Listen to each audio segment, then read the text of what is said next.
Today's guest speaker is Matt Presney. Matt Presney is a director at Plumfleet. Matt has an extensive background in the automotive industry, coming from a family Ford franchise in rural Victoria. But also Matt has extensive experience with lease plan, both here in Australia and over in the UK, and time at General Motors Holden, before moving to Custom Fleet in a senior role. Welcome, Matt Presney. Thank you, Mark. Thank you, John. Thanks for having me. Maybe to start off, can you explain to us what is a traditional fleet?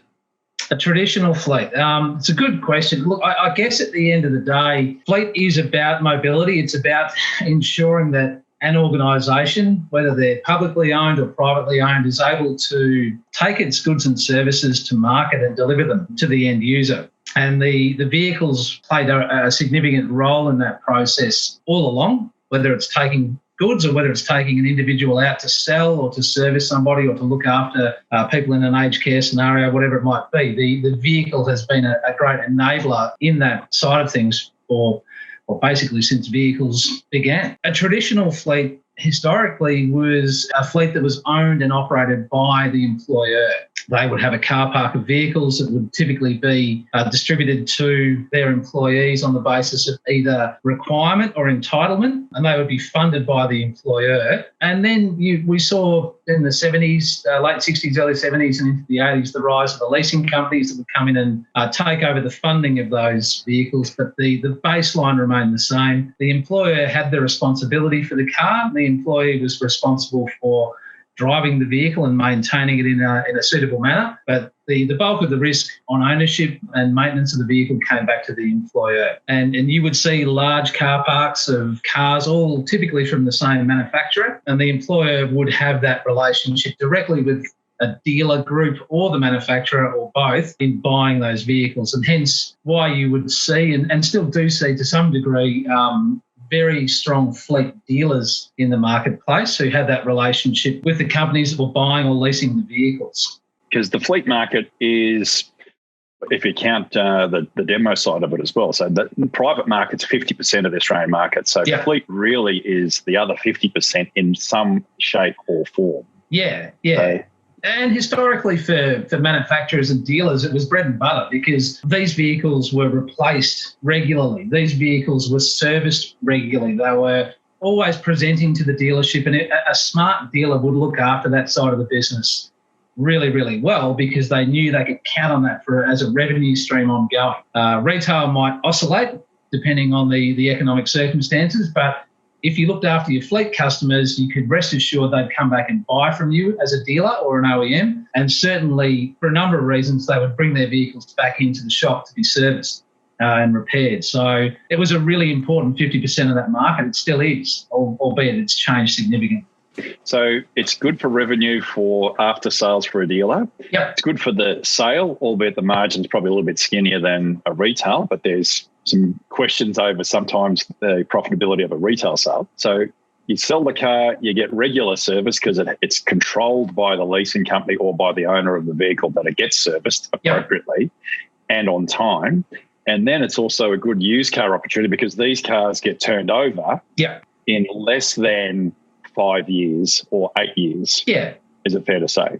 Absolutely. And, if they're well maintained and typically the fleet vehicles are, certainly vehicles that were part of a larger fleet, they would be good news on a used car lot because the service history is there, it's strong. And certain brands or certain organisations, fleet vehicles, would build a reputation for being excellent used car vehicles, and dealers would compete to have them on their yards. So they'd buy them at auction houses and put them on the used car lot because they sold well.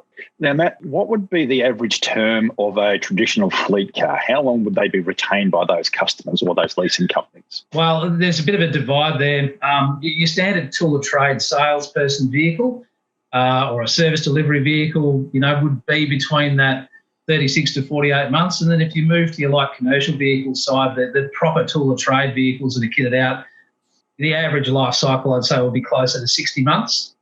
So 5 years. Yeah. That's interesting because the new car buyer survey showed that private buyers actually keep their cars for 8 years or just under 8 years. And that was news that sort of surprised us. We have all been labouring under the impression that you turn your car over at least by 5 years, but it's the fleet cars actually get turned over faster than the private customers. Yeah, that's right. And there's a number of reasons for that. The incentives that the OEMs put in place don't hurt either, based on the volume rebates that would apply to turn those vehicles, because they want new metal on the road. They want the new brand or the new mark on the road with the organisation's name on it, or historically that's how it rolled. But certainly, and I know we'll move on to talk about grey fleets, but when you look at the profile of a grey fleet, which is privately owned vehicles used for work, they are typically a lot older than your average organisational fleet car park. And there's some risks associated with that. Can you explain what is that grey fleet bit then?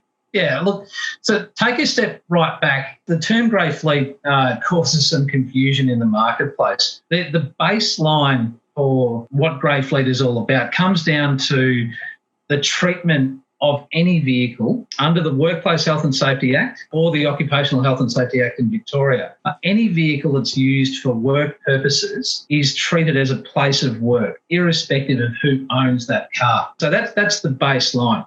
So whether it's a vehicle owned wholly and solely by the organisation and provided to Mark as a salesperson to drive around, through to a novated lease provided by a salary packaging company, all the way through to a fully privately owned vehicle that John might jump in, for example, to go and see a client. When that vehicle is being used for work purposes, it is treated as a place of work. With that as the baseline, under the Acts, there are certain duties that an employer and an employee have as it relates to a place of work. The duty of care and the chain of responsibility kicks in as well. So it's incumbent initially on the employer to ensure, as far as is reasonably practicable, that the place of work is safe and free from risk. So if you think about it from the point of view of an office floor, a lot of energy and effort goes into that on the part of the employer to make sure that the workplace is safe. There are systems and processes put in place that outline the employer and the employee's duty and obligations to be safe whilst at work. Desks, desk heights, chairs, cable, all of those things. The same applies to a motor vehicle. When a fleet vehicle is owned or operated through a leasing company or by the employer, the systems and processes are in place there in the traditional fleet method. It's relatively easy for an employer, if they're ever asked, to prove out, yes, my fleet vehicles are insured and they're insured appropriately. Yes, they're well maintained and here are the records. Yes, the tyres are checked and here are the records, and here's our policy around replacement, and here is our procurement and disposal methodology. So when they reach a certain age or case, this is what we do with them. And there's financial reasons for doing that, but of course there are safety reasons for doing it as well. The issue for the grey fleet is that if, as and when an employer allows an employee to start to use their own privately owned vehicle to conduct work, how does the employer ensure those same protocols are in place and enforced and provable? What reasonably practicable steps can that employer take and ask their employee to undertake in the context of that privately owned vehicle being used for work? Now, it's interesting. A lot of the time when you have this conversation initially with employers, they may sit back and they go, well, it's not that much of a problem. But if you look at the statistics, and I often ask employers, what do you think the single most dangerous thing an employee does on your behalf is? And more often than not, it's actually just getting in a vehicle and driving on their behalf. Certainly if they run a mining business or a construction site or certain processing plants, there are more dangerous things that staff do, but there are really heavy protocols around that activity. For most organisations, the single most dangerous thing that their staff will do on behalf of the employer is get in a car and drive. And then when you look at the statistics of workplace health and safety stats around fatalities in the workplace, close to 50% of workplace fatalities involve a vehicle of some sort. So it's really worthwhile asking the question as an employer, am I taking all reasonable steps to ensure I minimise risk when people drive on my behalf? And not just risks to the employees, but risks to others, because the Acts define that as well, the general public. Matt, carrying on from there, what are the perspectives of that? Are there any penalties that can be held accountable? Is there anything that employers need to be aware of? Yeah, absolutely. A breach of the Act is a criminal offence. So some organisations think they can take out directors' insurance and get around this. Quite simply, you cannot insure against a criminal charge. Now, I'm sure some people would like to be able to think they can do that, but directors' insurance will not protect you against a criminal charge. So the consequences for a breach can be significant. We're talking millions of dollars in fines for an organisation, or the potential for jail time for company officers who are found to have breached the Act. Because certain states, and Victoria and Queensland have led the way, have actually given the Occupational Health and Safety Act, as in Victoria, or the Queensland version of the Workplace Health and Safety Act, they've given it teeth in the form of corporate manslaughter provisions. The acts haven't changed, but the penalties have, and they are significantly increased penalties for employers who are found to have breached the provisions of the Act. I think it's significant time in jail and significant monetary penalties. And Matt, is it more than just a vehicle issue? Because when you look at grey fleet, you mentioned before about the cars, they're retained for more or longer than the traditional fleet model. So people are driving cars that are 8, 10 years, maybe 15 years old. So they don't have the latest safety equipment versus the traditional fleet. They're not maintained necessarily as well as the traditional fleet. And is there any other issues around grey fleet, around drivers' ability to drive, driving records and all these bits and pieces? So is it broader than just the automotive vehicle? There is. It's about how staff get around. I guess the vehicle is still the primary means through which a person will conduct their business on behalf of their employer. But we've seen incidents of motorbikes, public transport kicks into it. But from a grey fleet point of view, really the main element, the main mechanism is the privately owned car. And it's up to the employer what they want to do in terms of defining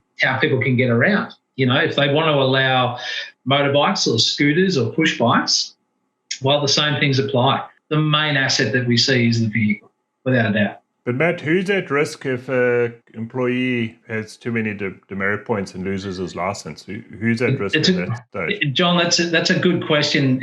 The answer is potentially both parties, and it highlights the importance of policy and procedure. So the front line of defence for both parties, for the employer and the employee, is a well-written and comprehensive policy that relates to mobility. If the policy outlines provisions regarding driver licences and demerit points and areas of tolerance for the employer, and what happens if the employee incurs demerit points, and subsequently what happens if the employee goes over certain demerit point thresholds, and you can prove that the employee has read and understood and accepted that policy, and then there's a breach on the part of the employee, then the employee is at risk, because it's relatively easy to prove from an employer's point of view, hey, look, I put all of these things in place, I made it really clear what my expectations were around this. Here's evidence of the employee having read it,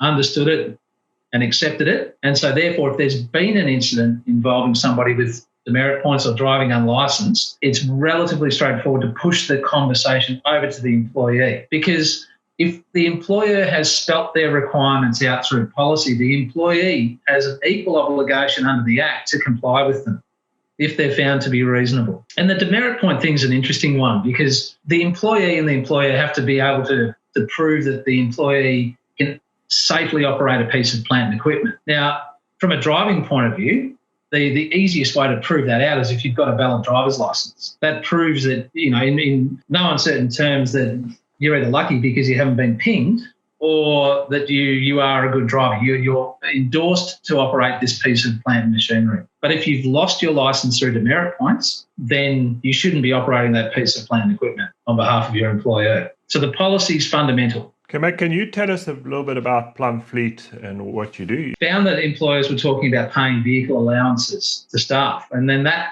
I guess, kick-started this whole consideration of the grey fleet and what it meant and the obligations on the employer and the employee. From there, in conjunction with the co-founder of Plumfleet, Jeremy Snedden, he and I determined that there was a gap in the marketplace because no one really in Australia was acknowledging and tackling the issues associated with driver management and grey fleet. And so we started the business in 2014. There are 4 pillars to our business. We provide driver and grey fleet management services, and I'll expand on that in a minute. We provide a system that assists with fleet management for smaller organisations. We have a pooled asset booking system, and we also have online driver training. And those 4 elements stitched together in a system that we call Plumtree. There's the grey fleet side of it, but there's the fleet management, the pool car management system, and also deep diving into those processes as far as the process documentation and doing audits and helping organisations do audits on their safety procedures. Yeah, and to John's point earlier when we were talking about policy, the one of the things that we'll often do with an organisation is ask them to give us examples of their existing fleet policies and their driver management policies. We've developed a tool that allows us to check for key content in those policy documents that aligns to assessing grey fleet management risk and driver management risk. And what we often find is those policies and procedures are great from an entitlement point of view in spelling out who gets what vehicle or what happens when a fuel card gets lost or how often they replace tool trade cars. But grey fleet is often missed in those policies altogether, and key components of driver management are missed altogether, whether that driver is using a tool of trade car or a grey fleet vehicle. And we'll often then work with organisations to enhance their policies from a grey fleet and a driver management point of view to ensure they're lining up with the risk that's presenting in their driver community. More often than not, they're covering a small section of their fleet, but they haven't considered who else may well be driving on their behalf and how to outline the roles and responsibilities of the drivers in that section of their fleet. So we do a lot of work around policy management and policy upgrades, Mark. And that often then leads to conversations about our system. And how often should an organisation review these policies? Yeah, absolutely. I'd recommend in a normal market, in a normal operating environment, at a minimum, policies should be reviewed at least every 2 years. Doesn't mean you have to change them, but they should be reviewed.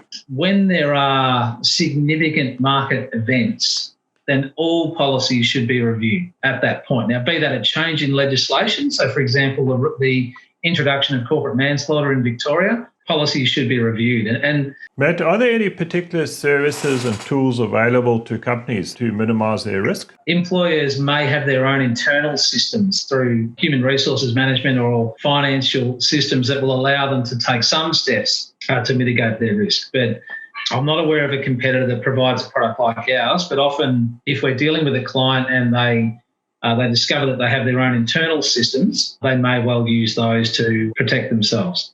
The key thing is once you've got your policies up to date and in place, the question that we always ask our clients is, well, how do you enact these policies? So it's one thing to have a great policy document that says you're going to do all of these things, but if you don't put it into place, if you don't have a system to deliver it, then technically you're at greater risk. Because if you say you're going to do something and you don't do it in the context of workplace health and safety, as an employer, you're putting yourself at real risk of a breach. So how do you systematise, how do you bring to life the policy across all of those that it's designed to inform and protect? And sometimes internal systems will do that, and sometimes a system like our Plumtree system will do that for the employer. It depends how big the issue is, how broad it is, where their staff are, how regularly they're using their own vehicles, how regularly they're using any vehicle, to be honest, and what other risks the employer is looking to cover off.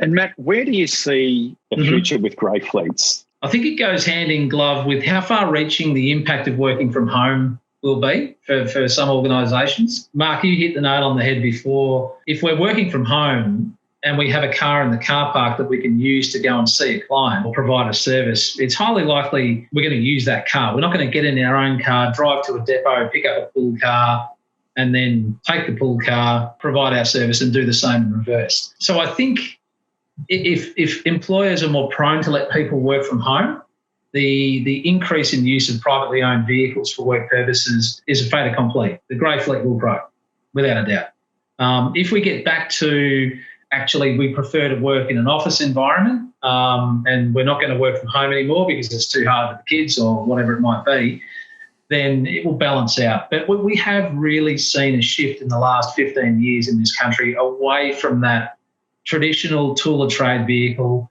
Here's your Corolla, here's your i30, here's your Commodore or Falcon in the old days, to here's an allowance, go and get what you want and then use that for work purposes. We're seeing that anyway. So I think it'll hasten change and speed up the use of grey fleet, because I think it's inevitable people are going to work from home more as a result of COVID-19. But certainly the trend has been set. I think leasing and fleet management companies are great at doing what they do as core business, and that is buying, funding and disposing of traditional fleet vehicles and managing those vehicles. But that's a shrinking market and the margins in that are shrinking as well. So there's a much broader opportunity in the marketplace to target grey fleet drivers.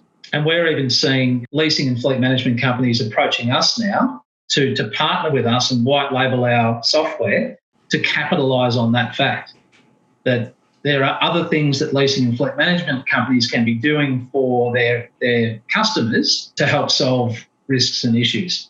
So for me, thank you. It's Mark. Really a great subject. If I can just close out on a comment for dealers, I guess, that I think grey fleet from a dealer's point of view should be seen as a great opportunity as well, because undoubtedly employers are going to start to enforce quicker turnarounds on new vehicle purchases for their staff if they're going to pay them allowances and let them use their own vehicle for work purposes. That then means employees potentially will have more cash in their pocket and will be directed to change over their vehicle more often. So if dealers are able to capitalise on that and build a program with their fleet customers for allowance drivers, not just novated, but allowance drivers, to capitalise and to incent the end user to come to their dealership to buy the new car for reasons X, Y and Z, I see there's a really good opportunity there for dealers to drive sales as well. I'm not in the business of selling cars, but I do have an interest in that space, and I'd